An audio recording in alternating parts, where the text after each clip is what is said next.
주일에 하나님께 예배드리기 위해서 나오신 여러분들 예수님의 이름으로 환영합니다. 벌써 5주간이 있는 8월이 지나가고 9월을 맞이하게 됩니다.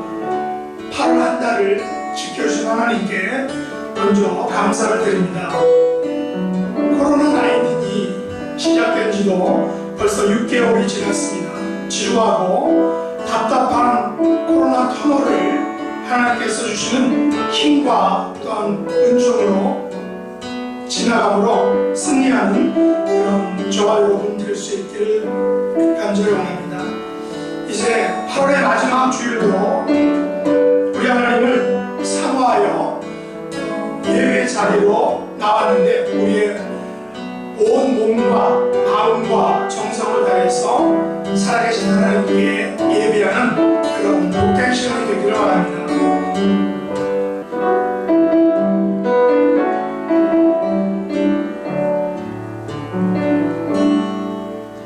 나는 아무것도 아닙니다. 주님의 사랑을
날고 나의 아버지 나의 구원 나의 주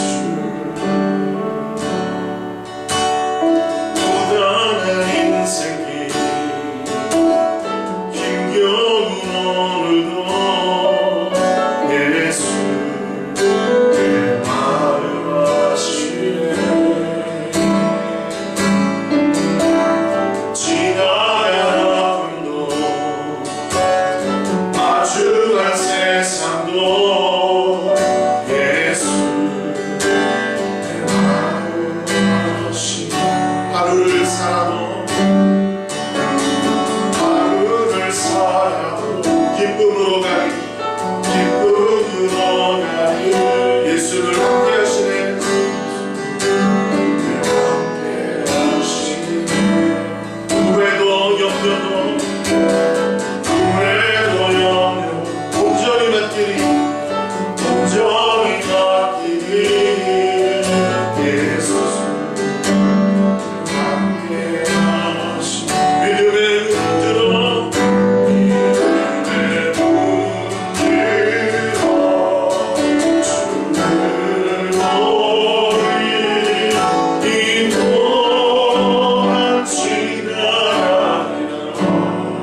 이 시간 합심으로 기도하기 원합니다. 첫 번째 기도 제목은 하나님 아버지 8월 한 달을 은혜 가운데 지켜주신 것을 감사합니다. 우리 개인과 가정과 교회를 지켜주신 것을 감사합니다. 이 시간 저희 예배 자리로 나와서 예배를 통해서 하나님께서 주시는 평안과 위로와 화목을 맛보는 그런 귀한 복된 예배 시간 되게 해달라고 예배의 순서를 맡은 또 예배에 참여하는 신령들 성령 하나님께서 터치해 주시고 함께 해주심으로 말미암아 하나님을 기쁘시게 드리는 예배, 우리가 하나님으로부터 풍성한 은혜를 누리는 그런 복된 예배 시간이 되게 해달라고, 마지막으로 한국의 정치 또 경제 또 신앙의 문제가 요즘에 복잡하게 얽혀있는데 하나님 함께 해달라고, 또 미국은 이제 11월달 대통령 선거가 있는데 하나님이 함께 해주셔서 정말로 하나님을 두려워하는 그런 대통령이 선출을 위해서 다시금 이 청교도 정신에 입각해서 세워진 미국이 하나님을 경외하는 그런 나라가 되게 해달라고 하나님 함께 해달라고 이 시간 합심으로 다 같이 기도하겠습니다. 아버지 하나님 감사합니다. 하나님 오늘 돌아가는 주님을 맞아서 저희들이 하나님 앞에 나오게 주님 감사합니다. 하나님이 함께 해주시고 주여 오늘 보여주시고 하나님을 도와줘 주시기를 간절히 바랍니다. 하나님 보여주시고 하나님 올라오며 힘들어주옵소서. 하나님 아버지 지난 하루와 하루를 오죽하게 했었는데 오죽하게 하나님께서 지켜주시고 인도해 주신 것을 참으로 감사합니다. 하나님의 계획과 가정과 교회를 지켜주신 것을 감사합니다. 주여 하나님 이제 하나님이 함께 해주시고 역사해 주시기 바랍니다. 예배를 통해서 하나님의 놀라운 은혜와 믿음과 자비를 나누는 이 시간 되게 하여 주시옵소서.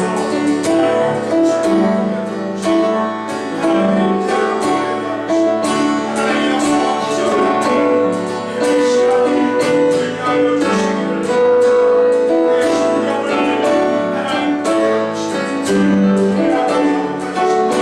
우리의 신령을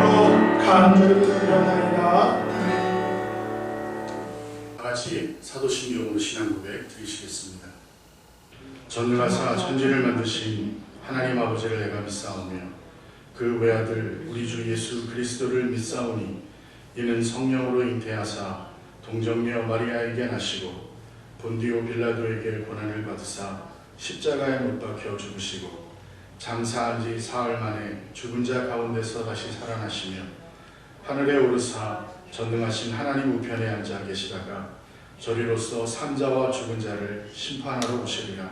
성령을 믿사오며 거룩한 공회와 성도가 서로 교통하는 것과 죄를 사하여 주시는 것과 몸이 다시 사는 것과 영원히 사는 것을 믿사옵나이다. 아멘.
코로나로 인해서 우리 현장 예배를 드리지 못하고 있는데 우리 교인들 간에 서로 안도하시고 서로 연락하시는 시간 가지시기를 바랍니다.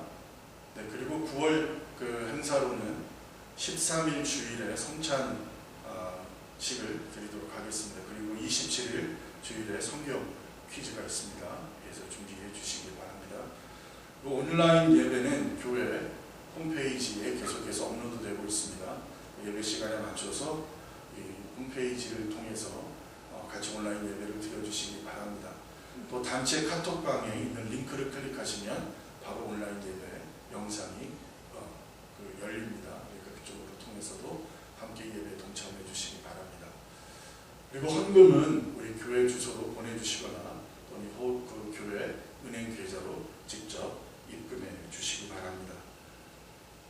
또 그리고 지금 연약한 분들, 우리 병중에 계신 성도님들 있는데 온전히 회복될 수 있도록 위해서도 함께 계속해서 기도해 주시기 바랍니다.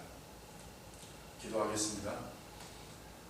사랑의 하나님, 감사합니다. 하나님께서 베푸신 모든 것이 은혜인 줄로 믿습니다.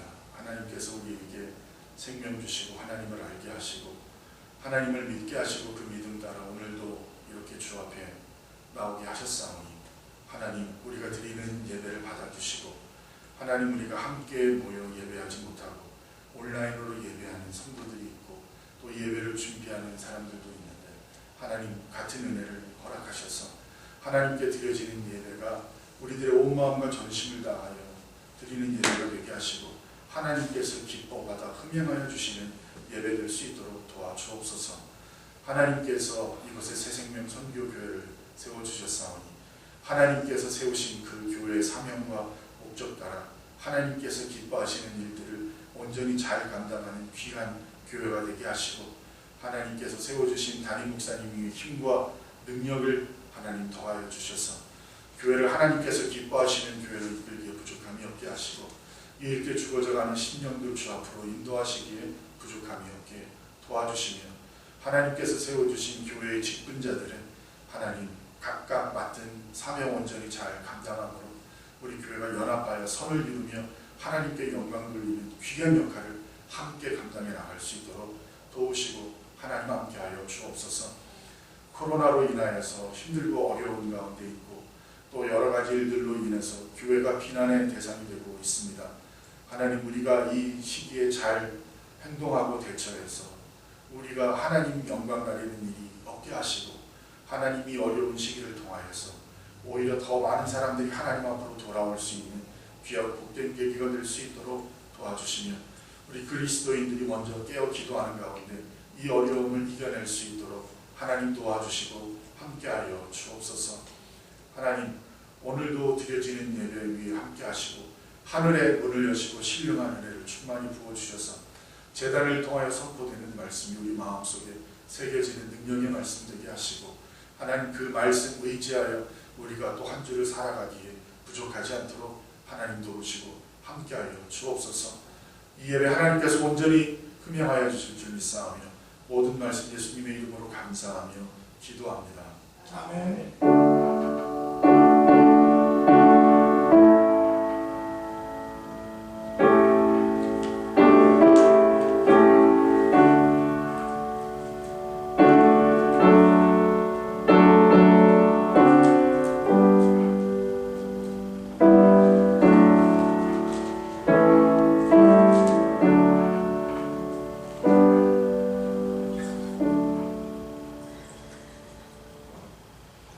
성경 말씀 보시겠습니다. 성경 말씀은 에베소서 5장 3절에서 7절까지의 말씀입니다. 에베소서 5장 3절에서 7절까지의 말씀. 다 같이 한 목소리로 함께 봉독하겠습니다. 음행과 온갖 더러운 것과 탐욕은 너희 중에서 그 이름조차도 부르지 말라. 이는 성도에게 마땅한 말이라. 누추함과 어리석은 말이나 희롱의 말이 마땅치 아니하니 오히려 감사하는 말을 하라. 너희도 정녕 이것을 알려니와 음행하는 자나 더러운 자나 탐하는 자 곧 우상 숭배자는 다 그리스도와 하나님의 나라에서 기업을 얻지 못하리니 누구든지 헛된 말로 너희를 속이지 못하게 하라. 이로 말미암아 하나님의 진노가 불순종의 아들들에게 임하나니 그러므로 그들과 함께하는 자가 되지 말라.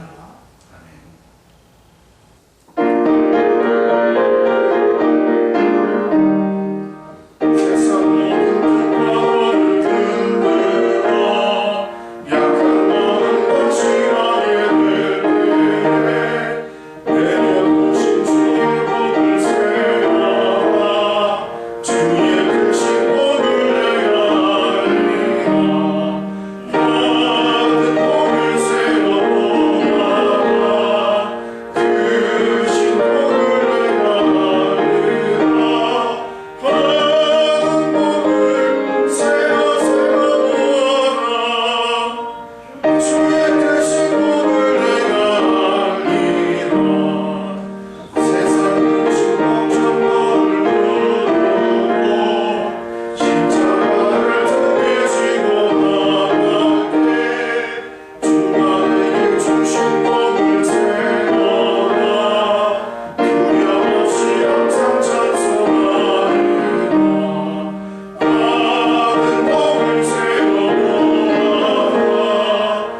이제 감사하는 말을 하라라는 제목으로 담임 목사님께서 나오셔서 말씀 전해주시겠습니다.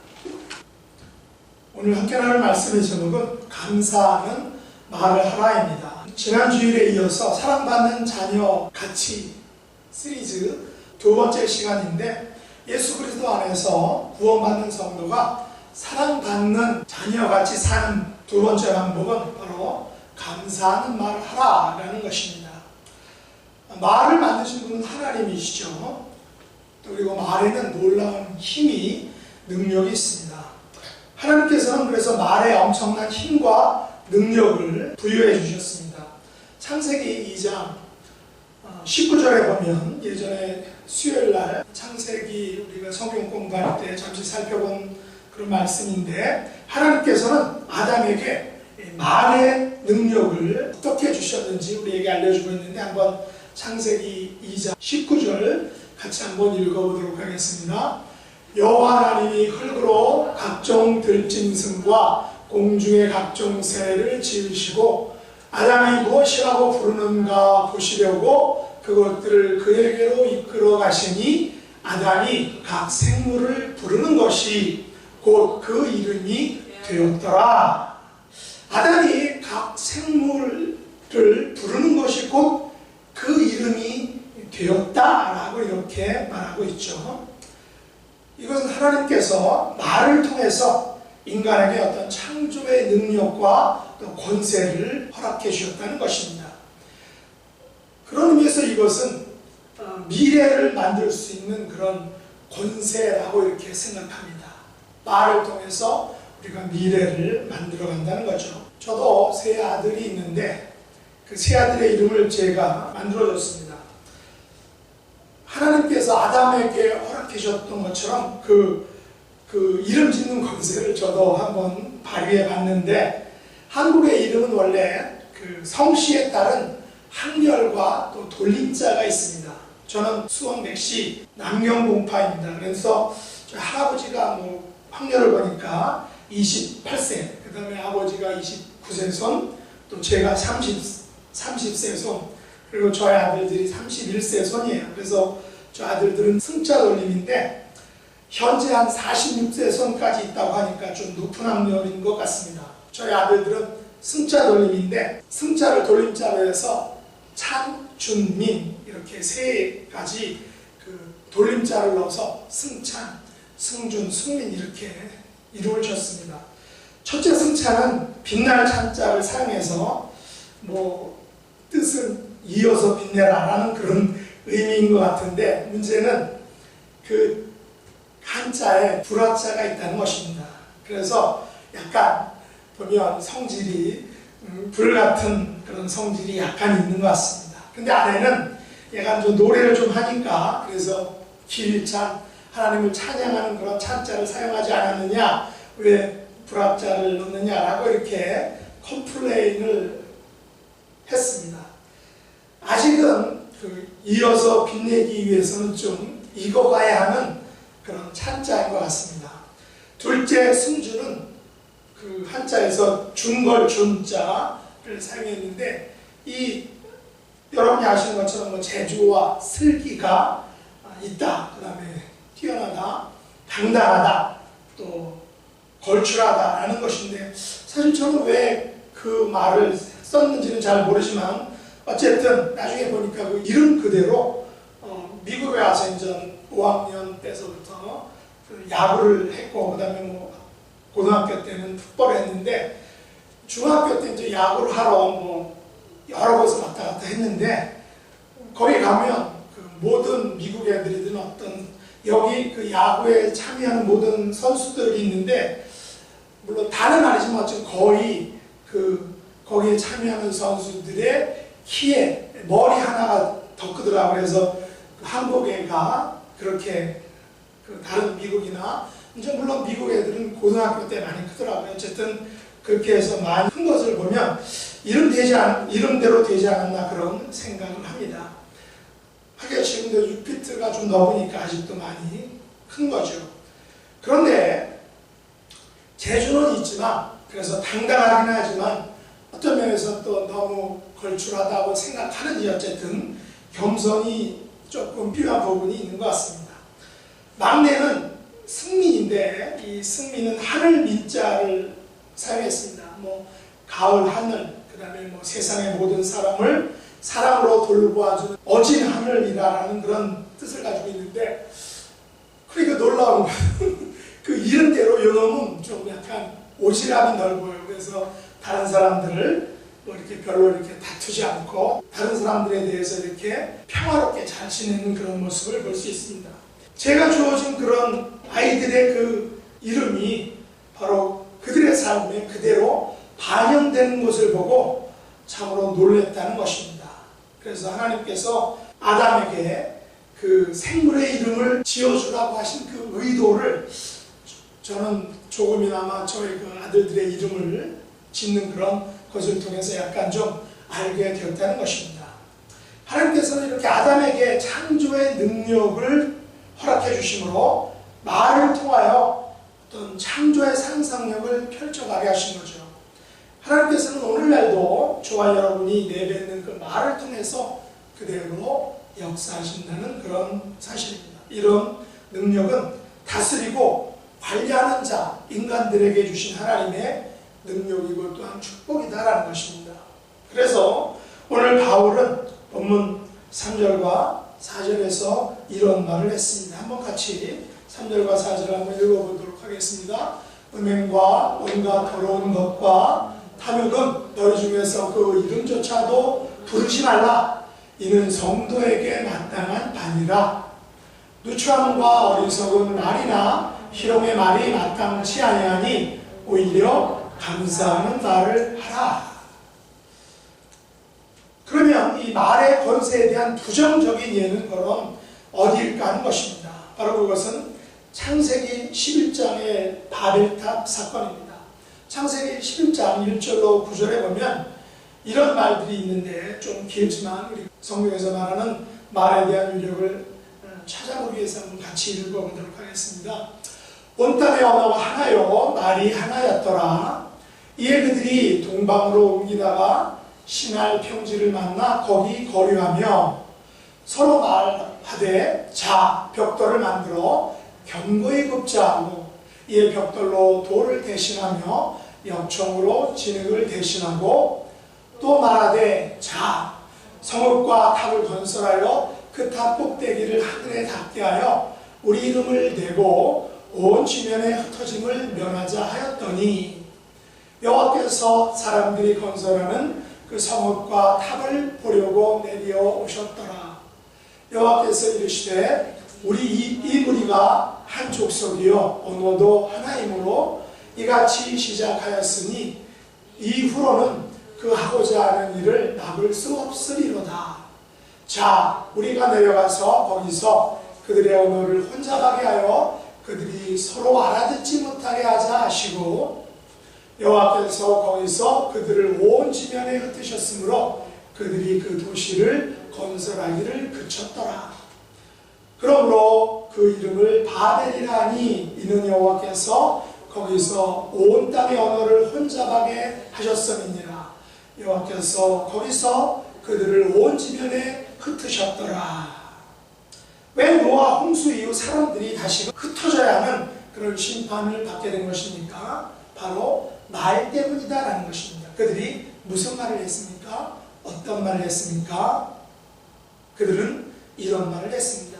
우리가 읽은 3절 4절에 보면 자 벽돌을 만들어 견고히 굽자, 벽돌로 돌을 대신하며 역청으로 진흙을 대신하고 자 성읍과 탑을 건설하여 그 탑 꼭대기를 하늘에 닿게 하여 우리의 이름을 대고 온 지면에 흩어짐을 면하자. 그러면서 자 이렇게 하자, 자 이렇게 하자라고 했습니다. 여러분 벽돌을 굽는 것은 결코 죄가 되지 않습니다. 벽돌로 돌을 대신하고 또 역청으로 진흙을 대신하는 것도 죄가 되지 않습니다. 왜 그렇습니까? 먹고 살아야 하니까 이런 것들을 하는 것 그 자체는 죄가 되지 않습니다. 그러나 탑을 건설해서 하늘에 닿게 해서 자신들의 이름을 내는 것, 이것은 죄가 된다는 것입니다. 그러면 어떤 죄입니까? 바로 교만의 죄입니다. 그 탑꼭대기를 하늘에 닿게 하려는 이유가 무엇이겠습니까? 그 탑꼭대기를 하늘에 닿게 해서 자신들의 이름을 내려는 것입니다. 자신들의 이름을 내려는 것은 자기를 우상하려는 것입니다. 자신들의 이름을 내서 하나님과 같아지겠다는 것입니다.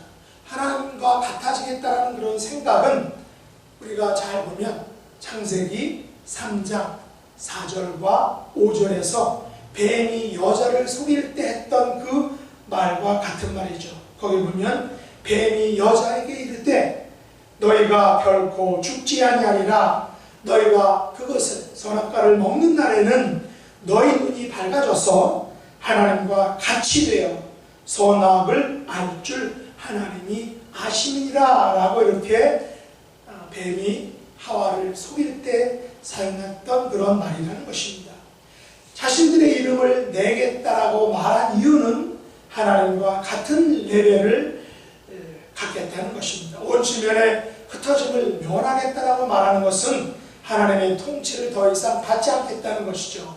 이것은 명백한 교만의 죄입니다. 교만한 말이죠. 아담과 하와가 범죄했던 것과 동일한 것입니다. 탑 꼭대기를 하늘에 닿게 하겠다라고 말하는 것은 하나님과 동급이 되겠다. 내가 하나님 대접을 받겠다라는 것입니다. 자신들의 이름을 내겠다라는 것은 자신들도 하나님처럼 되겠다는 것입니다. 온 지면에 흩어짐을 면하겠다라는 것은 하나님의 통치와 돌봄을 더 이상 받지 않겠다. 우리는 우리의 시대를 열겠다라고 말하는 것입니다. 그렇다면 창조주 하나님, 온 우주의 주인이신 하나님으로부터 벗어나서 하나님처럼 되겠다라고 말한 의도는 그래서 명백한 죄이고 반역이다라는 것입니다. 그래서 하나님께서는 그들의 언어, 그들의 말을 흩어 놓으셨습니다. 서로 언어와 언어가 맞지 않게 만들어서 이렇게 트위스트했다는 거죠. 꼬아놔서 내가 이런 말을 했는데 그 상대방이 이런 말을 이렇게 알아듣지 못하고 저렇게 알아들어서 서로 알아듣지 못했다는 것, 서로 커뮤니케이션이 안 됐다는 것입니다. 하늘에 닿으려고 쌓은 이 바벨탑을 결국 그래서 와르르 무너지게 되었다는 것입니다. 이것이 바벨탑 사건의 이야기입니다. 한마디로 그들은 하나님께 대하여 감사하는 말을 하지 않고 탐욕의 말, 또 어리석은 말, 희롱의 말을 한 것입니다. 교만한 말을 한 것입니다.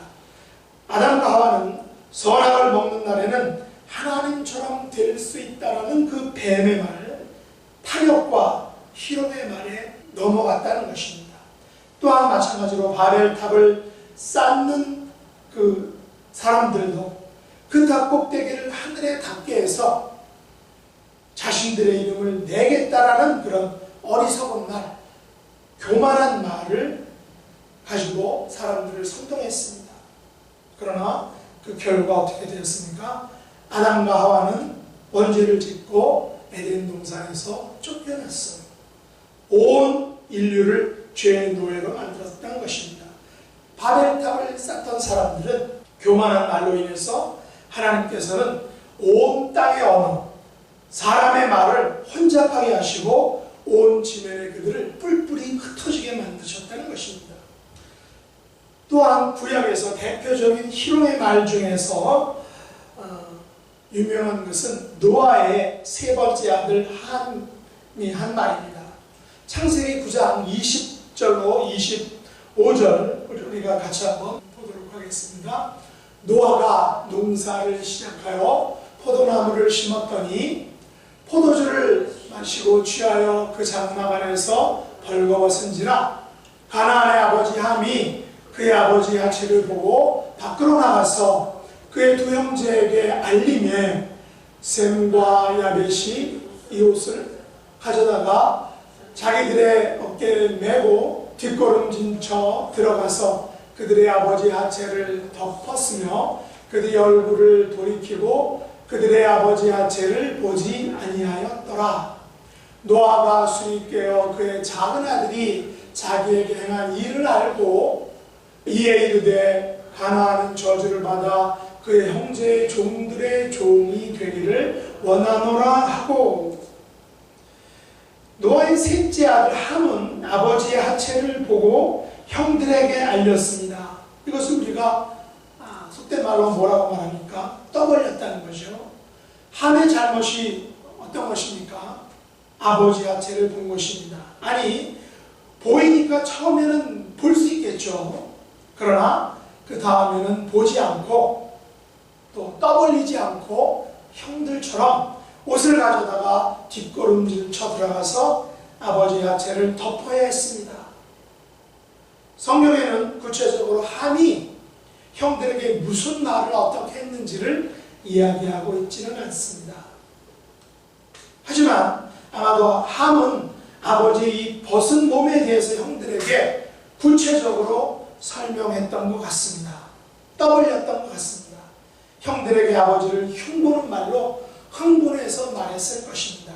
형님들, 제가 말이죠, 우연히 아버지의 장막에 들렸는데 말입니다 하고 블라블라블라 아버지의 어떤 그 적나라한 모습을 흉을 보면서 말했다는 것입니다. 미드라시에 의하면 함이 주는 교훈을 두 가지로 이야기합니다. 미드라시라는 것은 히브리 성경인 타나크를 문자 그대로의 의미로 해석하기보다는 보다 깊은 의미를 발견하고 연구하는 방법으로 주석한 것을 미드라시라고 합니다. 이 미드라시는 히브리 성경인 타나크를 그래서 구절별로 구절 이렇게 연구하고 해석한 것을 미드라시라고 합니다. 반면에 미시나가 있는데 이 미시나는 구약 성경 그 타나크를 주제별로 테마별로 연구하고 해석한 것입니다. 그래서 오늘날 우리가 잘 알고 있는 그 탈무드의 전체적인 뼈대는 미드라시가 아닌 미시나를 통해서, 왜냐하면 미시나가 그 하나님의 말씀을 주제별로 연구했기 때문에 그 미시나의 뼈대를 두고 있다는 것입니다. 저도 미국에 와서 저희 동네나 그레센타에 그 동네 도서관에 간 일이 있었는데, 거기 보면 헌책을 1불 또 하드카바는 2불 그렇게 파는데, 어느 날 딱 가니까 그 미드라시가, 번역된 미드라시가 쭉 그냥 10권 이상이 쫙 있더라고요. 그래서 너무 좋아가지고 그걸 한 권에 1불씩해서 샀는데, 그것을 사서 곧바로 읽지는 않고 어쨌든 두고두고 어쨌든 15권 정도 되는 것을 다 읽었습니다. 저는 좀 책 읽는 속도가 좀 늦어서 어쨌든 다 읽었는데, 모세 미드라시, 창세기 미드라시, 노아 미드라시, 가족 미드라시, 재미있게 테마별로다가 그 성경 책별로 다도 있고 여러 가지가 있는데, 읽었는데 어떤 때는 좀 황당한 얘기도 있고 성경에 나오지 않는 것을 더 깊이 들어갔으니까, 그렇지만 거기에서 인사이트를 받는 여러 가지가 그런 것들이 있었습니다. 이 미드라시에 의하면 이 함은 우리에게 두 가지 교훈을 준다는데, 첫째는 남의 단점을 드러내는 자는 저주를 받는다는 것입니다. 이 세상에는 얼굴 없는 사람이 없는 것처럼 단점 없는 사람이 없다는 것입니다. 그런데 남의 단점만 이야기하면 함처럼 종이 된다라고 미드라시는 말한다는 것입니다. 그래서 매튜 헨리라는 그런 주석가는 그 함에 대해서 이렇게 말했습니다. 함은 드러난 아버지의 하체를 한 번 더 드러나게 했기 때문에 저주를 받았다라는 것입니다. 남의 단점만을 드러내는 사람은 하나님께서 결코 기뻐하시지 않는다는 것입니다. 둘째는 축복거리를 저주거리로 바꿨다라는 것입니다. 아버지 노아가 실수하고 있는 장면을 제일 먼저 목격한 사람은 함이죠. 그때 만약 이 함이 아버지 하체를 덮어주고 실수를 감추어 주었더라면 아버지께서 이제 술에서 깨어나서 함을 축복했을 것이라는 말입니다. 그랬다면 노아는 형들에게 축복이든 저주든 할 수 없었다는 것이죠. 오직 그것을 덮었던 함만은 축복을 받을 수 있었다는 것입니다. 그러나 함은 먼저 보고도 아버지의 실수를 들춰내고 까발렸습니다. 축복을 받을 기회를 한순간의 실수와 판단의 잘못으로 그만 날려버렸다는 것입니다. 그것을 축복을 까먹은 것입니다. 그러면 셈과 야벳이 주는 교훈이 어떤 것인지 그 미드라시에서는 또 이렇게 말합니다. 첫째, 남의 실수를 감싸야 복이 있다는 것입니다. 함은 드러난 아버지의 하체를 감싸주지 않고 떠벌리고 다녔습니다. 하지만 셈과 야벳은 앞으로 가지도 않고 뒤로 가서 아버지를 덮어주었다는 것입니다. 이들은 아버지를 옷으로 덮기만 한 것이 아니라 실수한 아버지의 모습을 보는 것조차 거절하고 뒷걸음질했다라는 것입니다. 이것은 아버지에 대한 최대한의 존경과 예의를 그들이 갖췄다는 것입니다. 그래서 그들은 아버지로부터 큰 축복을 받게 되었다는 것입니다. 두 번째는 부모의 이 축복의 말과 저주의 말은 그대로 이루어진다는 것입니다. 놀라운 것은 아버지 노아의 축복과 저주의 말이 그대로 성경에서 이루어졌고 역사석에서 이루어졌다는 사실입니다. 함의 자손은 바벨로니아인, 페니키아인, 또한 카르타코인, 그리고 이집트인들이라고 합니다. 아프리카의 흑인들이 주를 이루고 있습니다. 이것은 매우 조심스러운 말이지만 역사는 이분들이 매우 혹독한 시련을 받았다는 것을 우리가 알 수 있습니다. 셈족은 아시아인, 마케도니아인, 로마인들입니다. 또 야벳 족속은 유럽인과 미국인들이 되었다고 합니다. 노아의 이 예언대로 함족은 셈과 야벳의 종이 되었던 것입니다. 여호수아가 가나안 땅에 들어갔을 때 살고 있었던 민족들이 어떤 민족이었습니까? 가나안 민족이죠. 그 가나안 민족이 바로 함의 후손들이라는 것입니다. 가나안 정복 당시 가나안 사람들은 점령당하고 또 죽거나 또 종이 되었다는 것입니다. 물론 세계 역사는 아주 오래전부터 이 인종 간의 갈등이 있었는데 이 같은 갈등을 야기하는 것은 분명한 죄고 반인륜적이고 반성경적이기 때문에 회개하고 고쳐야 하지만 그럼에도 불구하고 이 같은 그 갈등의 원인, 그 시발점은 바로 노아의 아들들로부터 시작되었다는 것입니다. 좀 더 직설적으로 말해서 함이 아버지 노아의 벌거벗은 모습을 보고 희롱의 말을 했기 때문이다라는 것입니다. 마지막으로 이제 신약 시대에 말에 관해서 가장 엄하게 말씀하신 것이 어떤 것입니까? 여러 가지가 있는데 오늘은 한 가지, 예수님께서 하신 말씀을 한번 살펴보기 원합니다. 바로 성령을 회방하는 그런 말입니다. 마가복음 3장 28절로 30절 같이 한번 읽어보도록 하겠습니다. 내가 진실로 너희에게 이르노니 사람의 모든 죄와 모든 모독하는 일은 사심을 얻되 누구든지 성령을 모독하는 자는 영원히 사심을 얻지 못하고 영원한 죄가 되느니라 하시니 이는 그들이 말하기를 더러운 귀신이 들렸다 함이로라. 무슨 말입니까? 서기관들은 예수님의 치료를 성령이 아닌 사탄의 권세의 탓이다. 예수님의 사역을 사탄의 역사로 사탄의 힘을 빌어서 예수님이 지금 일하고 있다라고 말했다는 것입니다. 우리는 현재 한국에서 혹은 미국에서 일어나는 이 정치인들 또 종교인들의 말에 대해서 매우 민감하고 매우 또 극단적이고 매우 자기 해석적인 견해를 가지고 있습니다. 사랑제일교회 정강훈 목사님이 어떻고 저떻고 하죠. 또 한국 대통령이 인용한 어느 무명 목사의 교훈이란 그런 글에 보면 이런 말을 했습니다. 마스크를 착용하라는 것은 잠잠하라는 뜻입니다. 사람과 거리를 두라는 것은 자연을 가까이 하라는 뜻입니다. 대면 예배를 하지 말라는 것은 언제 어디서나 하나님을 바라보라는 뜻입니다. 그래서 이렇게 쭉 코로나에 대한 이야기를 쭉 했는데 물론 글자 그대로 문맥 그대로는 매우 교훈적인 것입니다.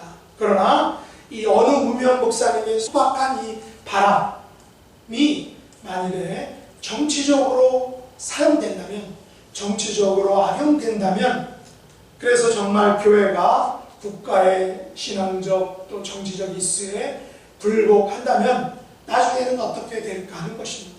저는 그래서 이런 것들이 어떻게 잘못 이용된다면, 물론 의도야 순수했지만 이 시를 쓴 목사님의 의도는 순수하지만, 만일에 이것이 악용되거나 또 이것이 오용되어서 일제시대 때 신사참배처럼 그 천황에게 절하는 것은 결코 종교적인 행사가 아니다, 어떤 국가적인 예의다 라고 이렇게 이야기하면서 말했던 그 사람들의 논리에 우리가 넘어갈 수도 있다는 것입니다. 여기서 20분 거리에 있는 존 메가더 목사님 그레이스 채플이 얼마 전 캘리포니아 주를 상대로 예배금지 명령에 대한 이의 신청에서 지난 8월 26일 수요일에 크리스찬 포스터지에 머릿기사가 이렇게 실렸는데 영어로 이렇게 실렸습니다. Judge denies attempt to shutter Grace Community Church.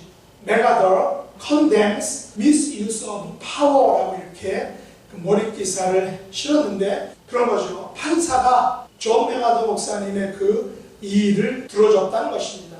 그래서 예배 금지는 그것은 옳지 않다라고 이렇게 말했던 것이고, 그래서 존 메가더 목사님은 지금 정부가 파워를 잘못 사용하고 있다라고 이렇게 비난을 했다는 것입니다. 저는 개인적으로 이 온라인 예배를 드리는 것을 따르고 있지만, 한국이나 미국에서 이 국가가 코로나 바이러스를 이유로 종교와 예배에 너무 간섭하고 통제하는 것은 옳지 않다고 생각합니다. 오늘 본문 5절로 7절 말씀 같이 한번 읽어보겠습니다.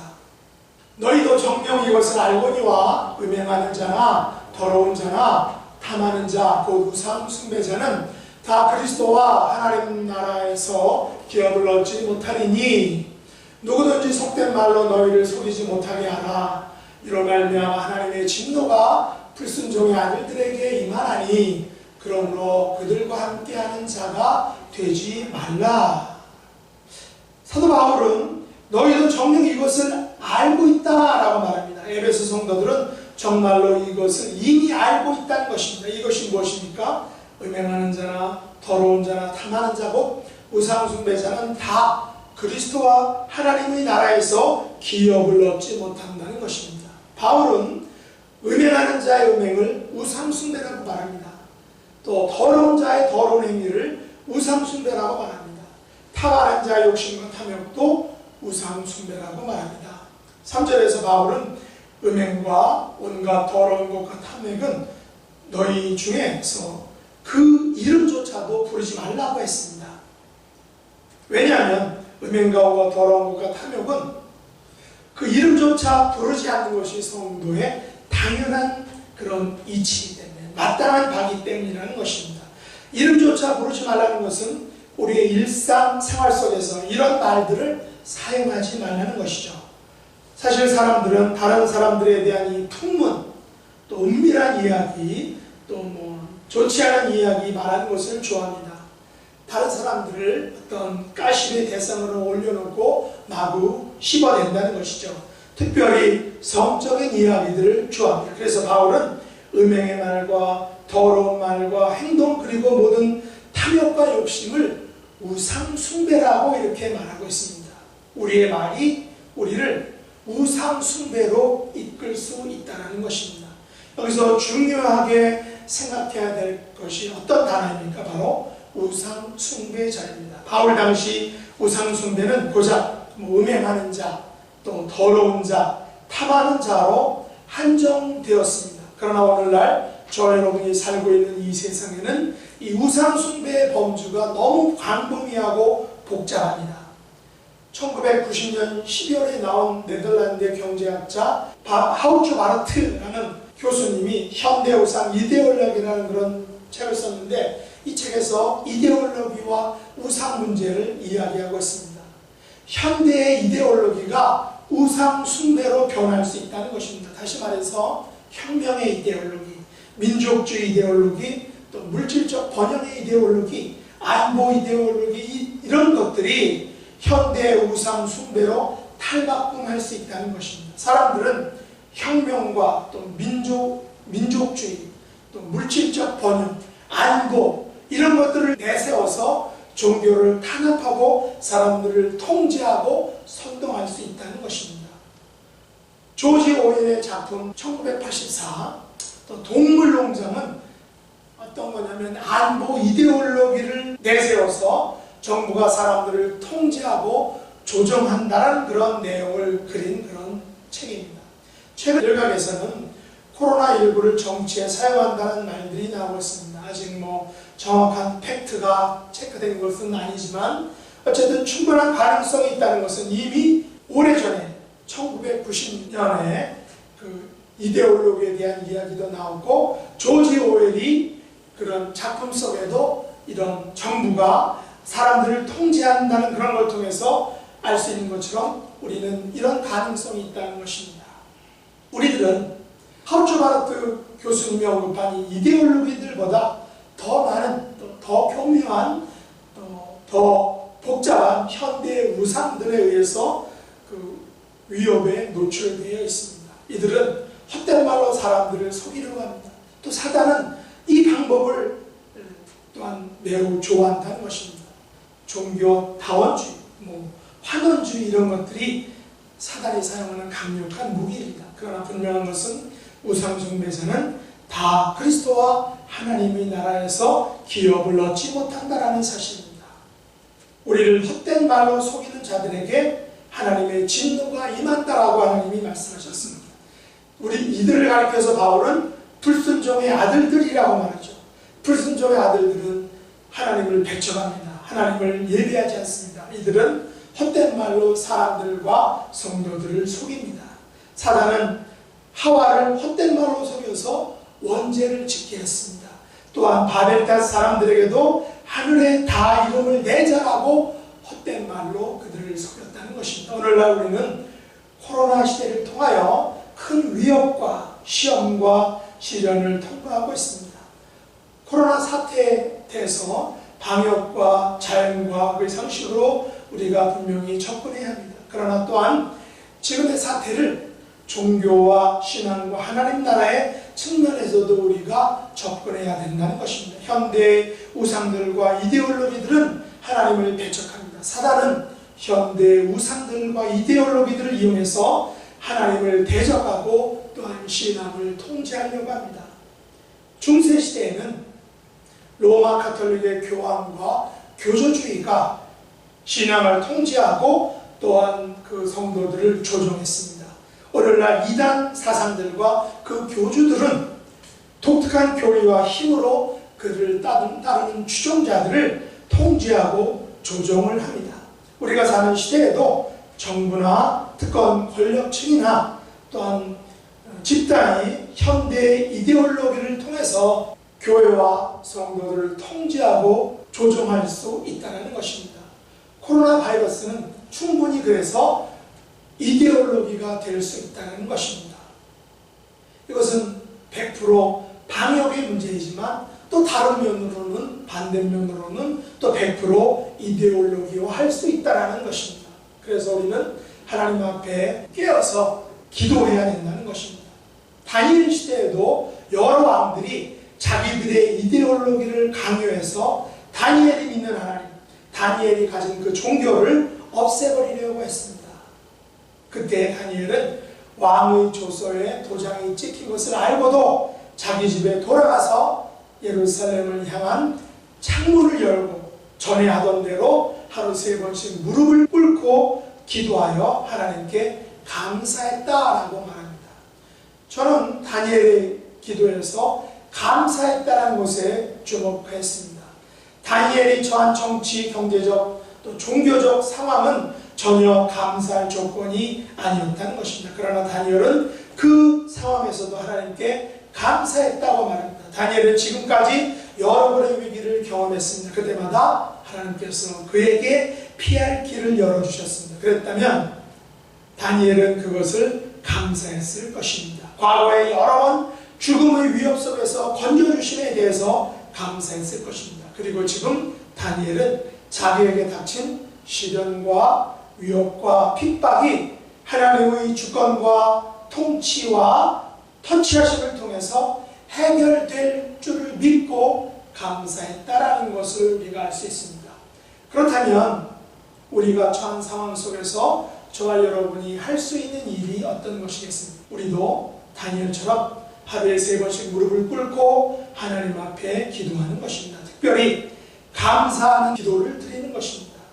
일제의 신사참배와 6.25의 시련 속에서 건져주신 것에 대해서 감사하고 또한 코로나19에서 건져주실 것을 감사해야 된다는 것입니다. 우리는 사랑을 받는 자녀같이 감사를 해야 된다는 것입니다. 자신에게 감사하는 말을 우리가 하고 또 가족에게 또 성도에게 또 나라와 국가에게 감사하는 마음을 가지고 또 그런 말을 할 수 있어야 된다는 것입니다. 우리에게 있는 누추함과 어리석은 말이나 실용하는 말을 우리가 버리고 이런 말들은 우리들을 우상숭배로 이끈다는 것을 알고 그래서 우리는 이런 말들 대신에 감사하는 말을 통해서 우리가 당면한 코로나19 그 시대 그리고 우리가 당면한 이 정치적으로 경제적으로 어두운 그 터널을 감사함으로 승리할 수 있는 그런 저와 여러분 될 수 있기를 예수님의 이름으로 축복합니다. 기도하겠습니다. 하나님 아버지, 우리의 주변에는 음행과 또 온갖 더러운 것과 탐욕이 판을 치고 있습니다. 이런 것들의 이름조차 부르지 말아야 할 성도들이 누추함과 또 어리석은 말과 희롱의 말로 인해서 유혹을 받고 있습니다. 사단은 우리를 우상 숭배자로 만들려고 합니다. 바울의 권면처럼 하나님의 사랑을 받은 자녀같이 감사하는 말을 통해서 승리할 수 있는 하나님의 사랑스러운 자녀들 다 될 수 있도록 은총 베풀어 주옵소서. 예수님의 이름으로 간절히 기도드립니다. 아멘.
지난 8월 동안도 우리 하나님께서 저희들과 함께 해주신 것을 인해서 감사를 드립니다.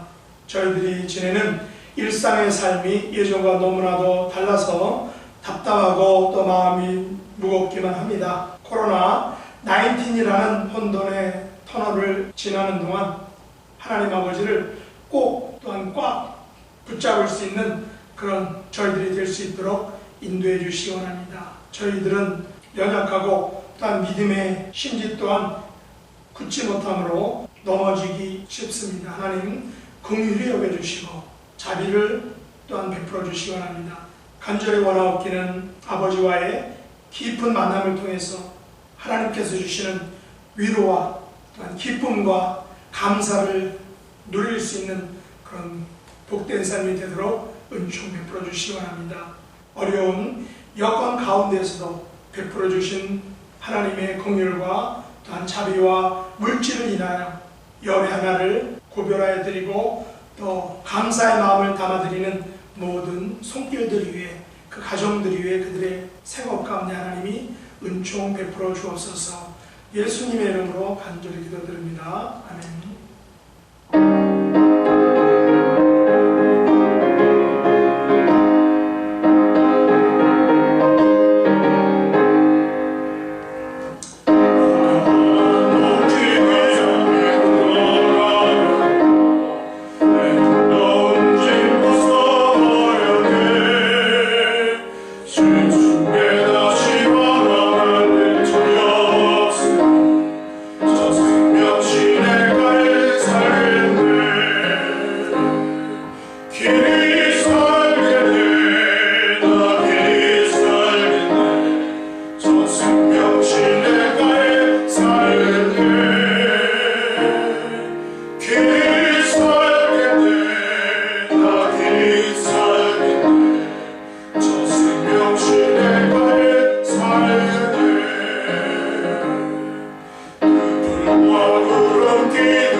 지금은 우리 주 예수 그리스도의 은혜와 하나님 아버지의 변함없는 사랑과 성령 하나님의 위로, 교통하심이 사랑을 받는 자녀같이 감사하는 말을 하기로 다짐하는 하나님의 백성들 머리 위에 이제로부터 영원 무궁토록 함께 있을지어다. 아멘.